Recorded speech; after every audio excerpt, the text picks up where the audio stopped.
So let's look at those in just a little more detail. We want to get into the future, but let's just take a little quick look at the past to make sure we understand the lessons that were there for us to acquire.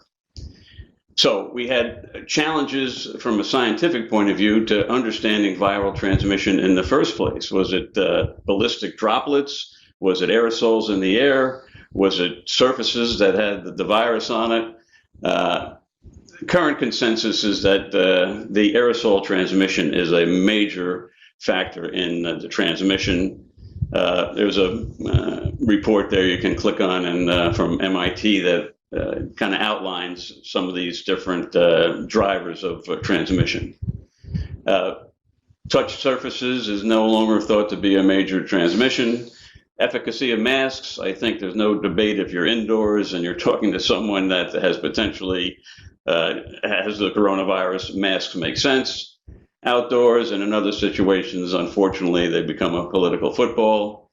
The importance of ventilation. Project managers should be all over this. Air changes per hour, filtration, humidity control. Those are things that we needed to understand to make sure our workplaces and the workplaces your project teams operate in are as safe as they can be.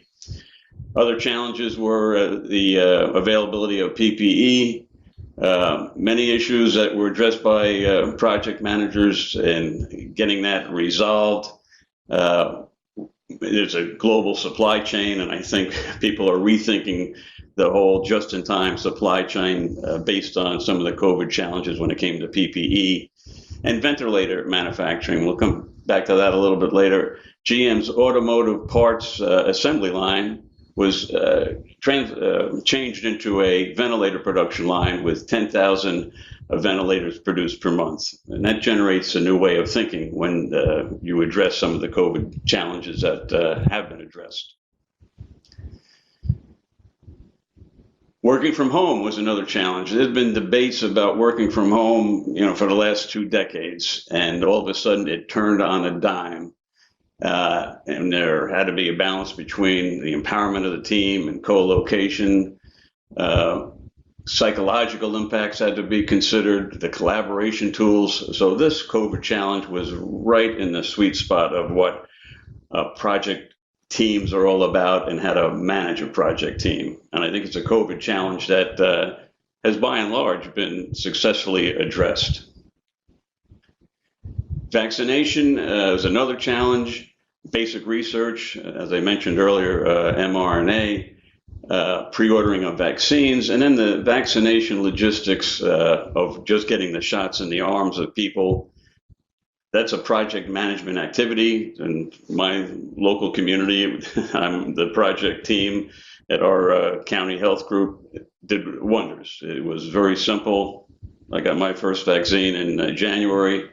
They knew what they were doing. It was project management 101. Unfortunately, it's not universal, the success, but I think in general, the vaccination is on its way in large part due to the efforts of project managers. Disappointments, education, especially for certain grades, the people that were seniors, or the people that were going into freshman year, or even the people that were going into kindergarten. There are special disappointments there, social contacts with our families, and unfortunately, unemployment if people were impacted by that due to the downturn in the economy driven by the pandemic. And we had some, not disappointments, but disasters in the terms of mortality, now up to over 600,000 people. Years of life lost. COVID is comparable to cancer and 5 times that due to auto fatalities. There's really no silver lining here except the thought that life is short. And I think people now have made that part of their decisions going forward and how to conduct their lives. They are aware that the unfortunate can happen.